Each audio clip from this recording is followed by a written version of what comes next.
News Updates. Sa ating mga balita, 4 na suspect sa pagsunog sa pampasaherong minibus sa Quezon huli. 2 patay, 8 sugatan sa sumabog na factory ng paputok sa Laguna. Higit 8,000 katao apektado ng pagbaha sa Davao City. Ako po si Cesar Soriano, kasama ang buong puwersa ng Kidlat News Channel para ihatid ang nangungunang mga balita sa buong kapuluan ngayon. Huli na ng pulisya ang 4 na suspect sa likod ng pagsunog sa isang pampasaherong minibus sa Barangay Dahican sa Katanawan, Quezon Province. Ayon sa Police Regional Office 4A, kinilala ang mga inarestong kalalakihan na sina alias Ernesto, alias Noel, alias Dominic at alias Jade, pawang mga hindi residente ng nasabing lugar. Sa ulat ng pulisya, nitong gabi ng January 31 nang harangin ng mga suspect ang nasabing minibus at pababain ng driver at mga pasahero nito at saka sinunog gamit ang gasera. Wala namang iniulat na nasugatan sa nangyari. Lumalabas sa investigasyon ng mga pulis na kaalitan ng isa sa driver ng modern jeep ng Gumaka Transport minibus, ang isang jeepney driver at nakatanggap pa umano ng pagbabanta ang kanilang dispatcher mula kay alias Benboy. Nahaharap sa kasong may kaugnayan sa arson ang mga suspect. Patay ang 2 katao habang 8 ang kritikal ang kondisyon kabilang ang 2 menor de edad kasunod ng malakas na pagsabog sa isang pagawaan ng mga paputok sa Cabuyao, Laguna.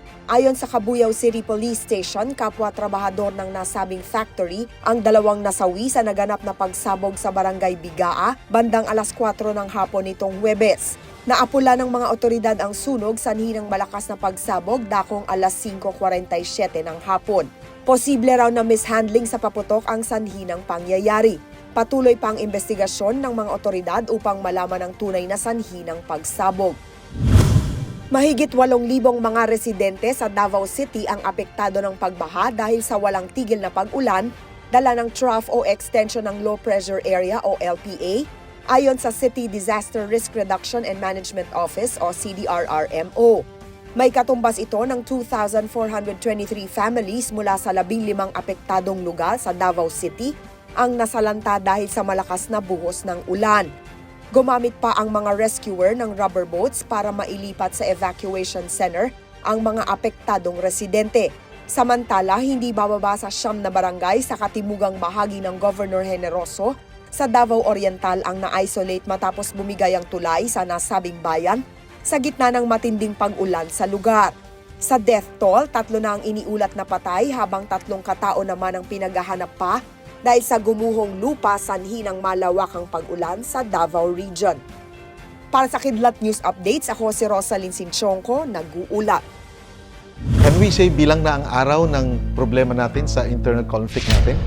Sa terrorist, extremist, CPP-NPA? Sa ilang dekadang pagkaipit ng kanlurang Mindanao mula sa bangungot ng digmaan, paano nito nahadlangan ang pagnanais na mamuhay ng malayo sa peligro?